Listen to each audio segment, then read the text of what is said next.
मैंने ये पत्र 27 जनवरी को माननीय खड़गे जी को, जो हमारे राष्ट्रीय अध्यक्ष हैं कांग्रेस के, उनको लिखा है। प्रियंका गांधी को 43 लोकसभा कानपुर महानगर से लड़ाया जाए कि अगर प्रियंका जी यहाँ आएंगी तो सीट तो हम लोग निश्चित ही जीतेंगे। लोकसभा चुनाव 2024 की तैयारियां शुरू हो गई हैं। एक तरफ गठबंधन की बात चल रही है और दूसरी तरफ बीजेपी भी अपनी पूरी तैयारी में लगी हुई है। लेकिन अगर हम कानपुर की बात करें, जो कि उत्तर प्रदेश का एक महत्वपूर्ण शहर माना जाता है, यहाँ से कांग्रेस की प्रियंका गांधी को चुनाव लड़ाने की मांग उठी है और ये मांग की है यहाँ के 2 बार के विधायक रह चुके भूधर नारायण मिश्रा ने। तो आज हमारे साथ भूधर नारायण मिश्रा हैं, उनसे पूछ लेते हैं कि आखिर उन्होंने मांग क्यों की है, उसके पीछे क्या मकसद है। भूधर जी, आपने प्रियंका जी के लिए एक चिट्ठी लिखी है, तो वो क्या है चिट्ठी, उसमें क्या लिखा है और मांग ये क्यों की है? मैंने ये पत्र 27 जनवरी को माननीय खड़गे जी को, जो हमारे राष्ट्रीय अध्यक्ष हैं कांग्रेस के, उनको लिखा है और उनसे हमने ये मांग की है कि प्रियंका गांधी को 43 लोकसभा कानपुर महानगर से लड़ाया जाए। और ये मांग ऐसे नहीं की है, इसको हमने काफ़ी यहाँ पर एसेस किया और ये पाया कि अगर प्रियंका जी यहाँ आएंगी तो सीट तो हम लोग निश्चित ही जीतेंगे, साथ साथ पार्टी का भी हित होगा। और प्रियंका गांधी एक राष्ट्रीय व्यक्तित्व है और जब राष्ट्रीय व्यक्तित्व का कोई व्यक्ति कहीं का प्रतिनिधित्व करता है तो निश्चित तौर पर उस स्थान का कल्याण होता है।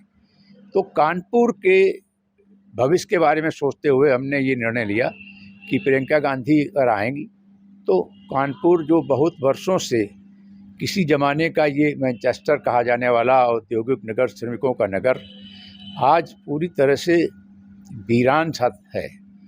कानपुर को जो स्थान मिलना चाहिए था वो नहीं मिला। प्रतिनिधित्व कई पार्टियों ने कई बार किया, लेकिन बहुत सी चीज़ें यहाँ धीरे धीरे कम होती गईं। यहाँ के कार्यालय बहुत से बाहर चले गए, यहाँ से उद्योग ख़त्म हो गए। मुख्य हमारा कपड़ा उद्योग था वो ख़त्म हो गया। अब यहाँ पर उद्योग के नाम पर अगर देखा जाए तो एक उद्योग ऐसा है जिस हम उद्योग से कभी सहमत नहीं रहे, पान मसाला का। वो उद्योग हमारे लोगों के हेल्थ के लिए अच्छा नहीं है बहुत, उसके बारे में सभी लोग जानते हैं कि उससे कोई शरीर को लाभ नहीं होता है। दूसरा है इंजीनियरिंग उद्योग चल रहा है, तीसरा है टैनरी उद्योग चल रहा है।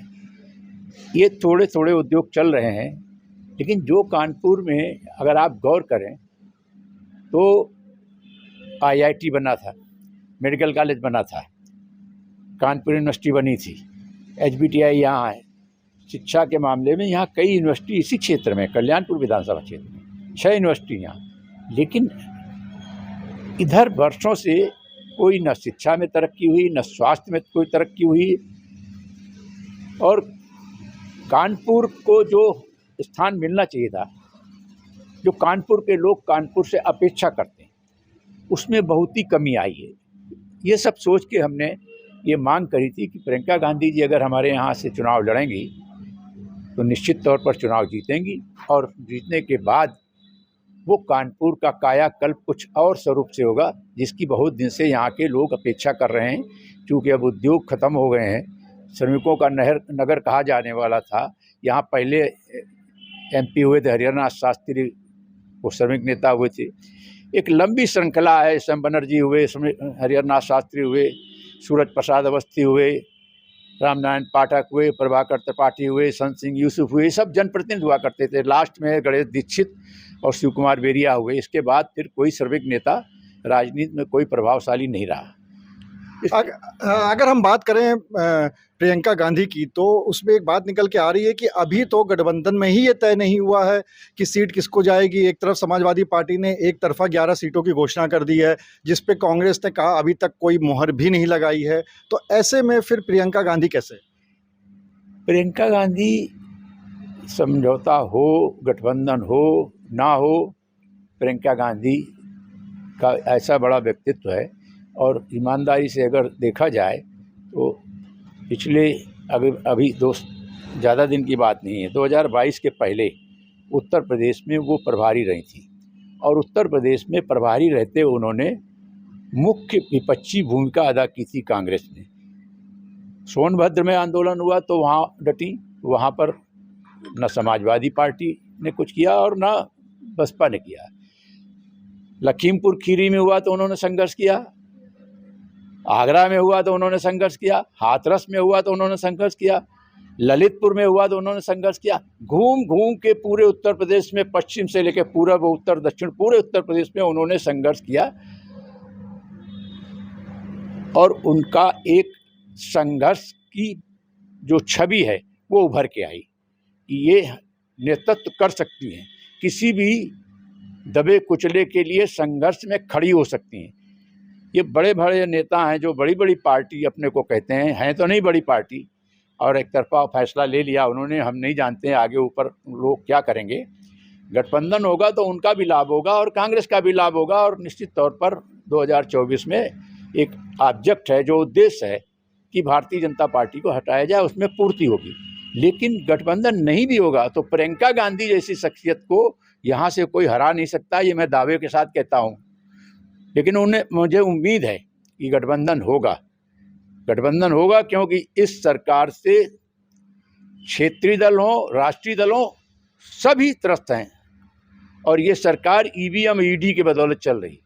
ईडी और ईवीएम से सभी डरे हुए हैं, कोई राजनीतिक दल ऐसा नहीं ना डर रहा हो। अभी जो चंडीगढ़ में हुआ सबने देख लिया, सब समझ रहे हैं। झारखंड में क्या हुआ, बच गए, किस तरह से बच गए, ये भी सब देख रहे हैं। कहाँ कहाँ क्या हुआ, आम आदमी सब देख रहा है। लेकिन किसी का साहस नहीं है कि फेस कर सके, और जो आगे बढ़ता है उसके ऊपर ऐसा ईवीएम तो चुनाव में यूज करते हैं। जो ईडी आया है, ये ईडी का भय इतना बड़ा है कि जिसको चाहे जिससे फंसा दें, जिसके खिलाफ सबूत हो ना हो, बाद में अपना सबूत देते रहिए। जब कोर्ट का भी फैसला करेगी 1 साल 2 साल 4 साल में, तब आएगा फैसला, क्योंकि बहुत जल्दी न्यायालय भी फैसला नहीं देते हैं। और जो हमारी न्यायिक प्रक्रिया है वो इतनी फास्ट भी नहीं है कि हम आज हमारे ऊपर कोई चार्ज लगा हमें 15 दिन में राहत मिल जाएगा, ऐसा नहीं है। इसलिए सभी डरे हुए हैं, सभी भयभीत हैं, और सभी को इस बात की चिंता है कि इस देश के लोकतंत्र को सुरक्षित रखना है तो मिल के चलना पड़ेगा, चाहे वो ममता हो, चाहे आप पार्टी हो। हम जानते हैं कि ममता हो, आप पार्टी, अखिलेश पार्टी, ये लोगों के मन में ये भी है कि भाई हमारे पास तो कांग्रेस का ही वोट है, कहीं ऐसा ना हो कि कुछ गड़बड़ हो जाए। इस समय वोट कांग्रेस का है किसके पास और सपा का किसके पास, इसकी चिंता किसी को नहीं। इस समय इस बात की चिंता है कि देश के अंदर लोकतंत्र को सुरक्षित रखना है तो एक होकर लड़ना पड़ेगा। और अगर एक होकर जो नहीं लड़ता है तो निश्चित तौर पर वो इस सरकार के ईडी के कहीं ना कहीं दबाव में। अभी बात चल रही थी कि प्रियंका गांधी शायद रायबरेली से चुनाव लड़ सकती हैं इस बार सोनिया गांधी की जगह, तो अगर वहाँ से वो चुनाव लड़ेंगी तो फिर आपकी कानपुर वाली मांग कहाँ रहेगी? अगर वो रायबरेली लड़ती तो बहुत ही अच्छा है। मैंने तो यही दिया कि अगर आप रायबरेली नहीं लड़ रही हैं और हिंदुस्तान में कहीं और से भी कहीं का कोई निर्णय लिया लड़ने का, तो एक नॉमिनेशन कानपुर से भी भर दें। और ये भी उनसे आश्वासन दिया है कि एक बार नॉमिनेशन में आवे, एक बार आप चुनाव के अंतिम में प्रचार में आवें। पूरे समय में भारतवर्ष में आप कांग्रेस का प्रचार करें, कानपुर में आने की ज़रूरत नहीं, और आपका पैसा भी नहीं लगेगा। यहाँ का जनमानस आपके चुनाव में अपने तन मन धन से आपको सपोर्ट करेगा। आप काफ़ी दशकों से कांग्रेस के साथ रहे हैं, स्वर्गीय इंदिरा गांधी के भी बहुत करीब आप माने जाते थे।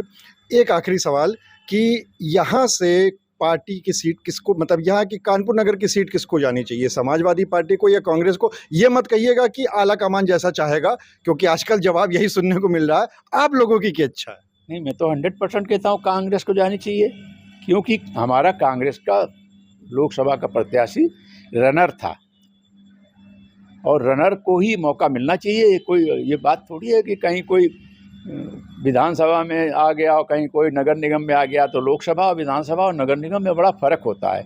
तो मेरी तो शुरू से ये बात है कि ये सीट कांग्रेस को जानी चाहिए और कांग्रेस इस सीट पर निश्चित तौर पर विजयी होगी।